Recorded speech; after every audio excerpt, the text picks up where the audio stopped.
తాకట్లో ఉన్న మీ బంగారాన్ని విడిపించి ఆ రోజు ఆన్లైన్ రేటుకి కొంటాం. Sharma gold company.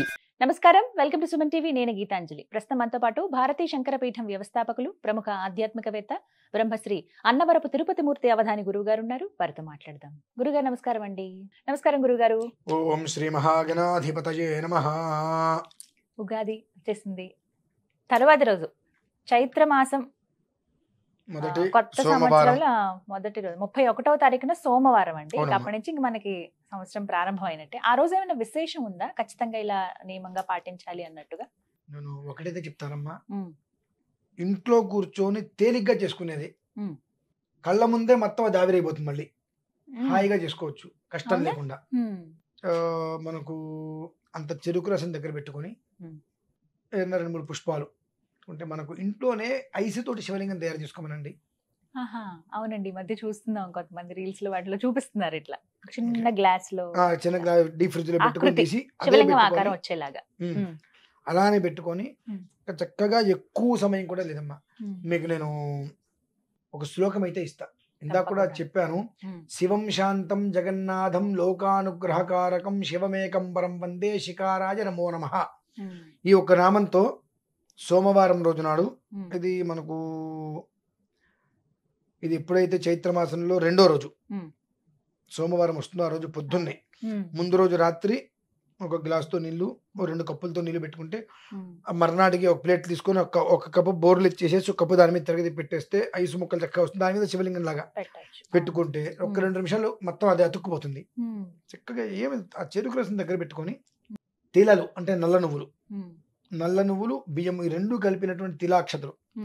తిలా పాపహరా నిత్యం విష్ణోర్దేహ సముద్భవ పాపం హరంతు మే క్షిప్రం అతశాంతిం ప్రయచ్చమే అని స్వామివారి మీద వేసుకొని చెరుకు రసం పట్టుకొని, శివం శాంతం జగన్నాథం లోకానుగ్రహకారకం శివమేకం పరం వందే శిఖారాయ నమో నమః అనుకుంటూ స్వామివారి మీద చక్కగా ఆ చెరుకు రసంతో అభిషేకం చేస్తూ, ఎవరికైనా కావాలంటే నేను రికార్డు చేసిస్తాను. 2 మంత్రాలు ఇప్పుడు నేను చెప్తా. ఈ 2 మంత్రాలు కూడా ఈశ్వరుడికి విష్ణుమూర్తికి అత్యంత ప్రీతికరమైనటువంటివి. కాబట్టి ఈ 2 మంత్రాలు నేనైతే ఇప్పుడు వివరిస్తాను. ఆ 2 మంత్రాలు ఎవరైనా కావాలని కోరితే నేను వాళ్ళకి రికార్డు చేసి వాట్సాప్లో పంపిస్తాను ఖచ్చితంగా. ఓం శ్రీ మహాగణాధిపతయే నమః. ఓం నమః శంభవే శంభవే నమో నమః శంభవే చ శంభవే నమో నమః శంభవే చ శంభవే చ శంభవే శంభవే చ మయో భవే మయో భవే చ శంభవే శంభవే చ మయో భవే శంభవ ఇతి శంభవే చ మయో భవే మయో భవే చ మయో భవే చ మయో భవే చ మయో భవే చ మయో భవే చ మయో భవే మయో భవే చ నమో నమశ్చ మయో భవే మయో భవే చ నమః మయో భవ ఇతి మయః భవే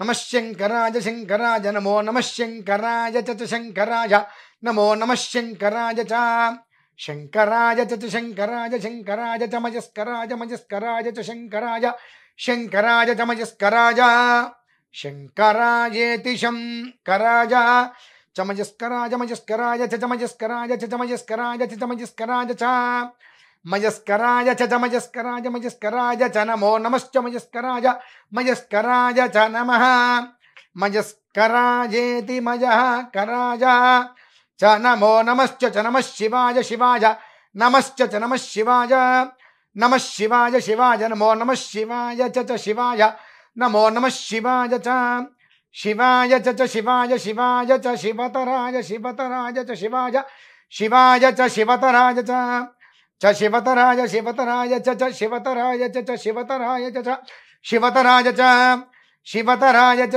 శివతరాయ శివతరాయ చ నమో నమశ్చ శివతరాయ శివతరాయ చ నమః శివతరాయేతి శివతరాయ చ నమో నమశ్చ చ నమస్తీర్థ్యాయ తీర్థ్యాయ నమశ్చ చ నమస్తీర్థ్యాయ.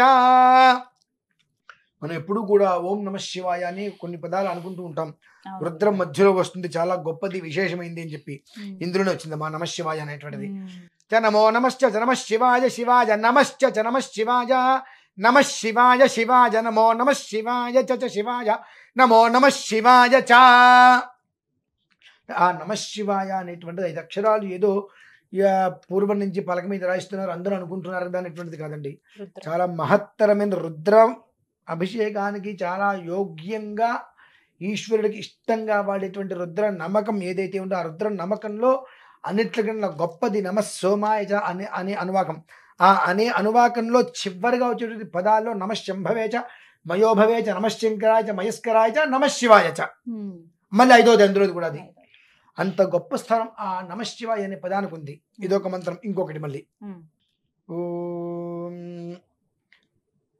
ఏతా అసదన్ అసదన్ నేత ఏతా అసదన్ సుకృతస్య సుకృతస్య అసదన్ నేత ఏతా అసదన్ సుకృతస్య అసదన్ సుకృతస్య సుకృతస్య అసదన్ అసదన్ సుకృతస్య లోకే లోకే సుకృతస్య అసదన్ అసదన్ సుకృతస్య లోకే సుకృతస్య లోకే లోకే సుకృతస్య సుకృతస్య లోకే తాస్తా లోకే సుకృతస్య సుకృతస్య లోకే తాః సుకృతస్యేతి సుకృతస్య లోకే తాస్తా లోకే లోకే తా విష్ణో విష్ణోతా లోకే లోకే తా విష్ణో విష్ణోతాస్తా విష్ణో పాహి పాహి విష్ణోతాస్తా విష్ణో పాహి విష్ణో పాహి పాహి విష్ణో విష్ణో పాహి పాహి పాహి పాహి విష్ణో విష్ణో పాహి పాహి విష్ణో ఇది విష్ణో పాహి పాహి పాహి పాహి పాహి పాహి యజ్ఞం యజ్ఞం పాహి పాహి పాహి పాహి యజ్ఞం పాహి యజ్ఞం యజ్ఞం పాహి పాహి యజ్ఞం పాహి పాహి యజ్ఞం పాహి పాహి యజ్ఞం పాహి యజ్ఞం పాహి పాహి యజ్ఞం యజ్ఞం పాహి యజ్ఞపతిం యజ్ఞపతిం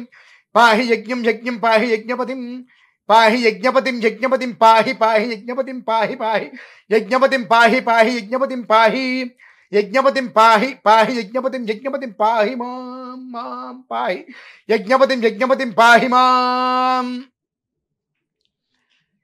యజ్ఞపతిమితి యజ్ఞపతిం పాహి మాం మాం పాహి పాహి మాం యజ్ఞనియం యజ్ఞనియం మాం పాహి పాహి మాం యజ్ఞనియం మాం యజ్ఞనియం యజ్ఞనియం మాం మాం యజ్ఞనియం యజ్ఞనియమితి యజ్ఞనియం. ఇది ఈశ్వరునికి సంబంధించిన మంత్రం అండి. ఈ 2 మంత్రాలతో ఇందాక శ్లోకం చెప్పుకున్నాం. శివం శాంతం జగన్నాథం లోకానుగ్రహకారకం శివమేకం పరం వందే శికారాయ నమో నమః అనుకుంటూ చెరుకు రసంతో స్వామివారికి అభిషేకం చేసుకొని, అంత చెరుకు రసం చాలు, అభిషేకం చేసుకున్న తర్వాత ఈ 2 మంత్రాలు వింటూ స్వామివారి మీద భస్మం అలా చల్లి పూర్తయిన తర్వాత కొబ్బరికాయో పండో ఫలమో వెన్నపూస, ఇది చాలా విశేషం. వెన్నపూస, ఆ వెన్నపూసలో స్నేహ ఫలాలు జీడిపప్పు బాదం పప్పు, జీడిపప్పు వద్దు, బాదం పప్పు, ఇక పిస్తా పప్పు, ఎండు ద్రాక్ష, ఇవేమైనా ఒక జీడిపప్పు మినహాయించి మిగిలిన వెన్నపూసలో పెట్టి నివేదన పెట్టి అది కనుక భుజించినట్లయితే, ఆ ఒక్కరోజు ప్రసాదంగా తీసుకున్నట్లయితే బహుశా మనకు మనకు లలితా సహస్రనామంలో ఒక శ్లోకం చెప్పబడి ఉంది. నిత్యా షోడశికారూప శ్రీకంఠార్థ శరీరిణి అని. అవునమ్మా, శ్రీకంఠుడు అంటే ఈశ్వరుడు అర్ధ శరీరిని అమ్మవారు కదా. ఆ రకంగా ప్రతి కుటుంబము కూడా అంతకు మించినటువంటి అన్యోన్యంతో తొలదూకుతారమ్మా.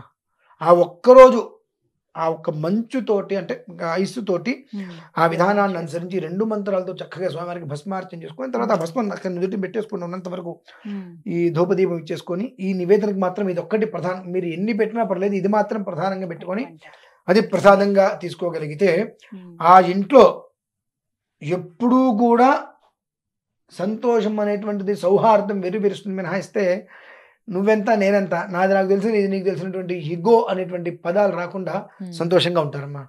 సోమవారం అనేటువంటిది మాత్రం అంత యోగ్యకరమైనటువంటిది.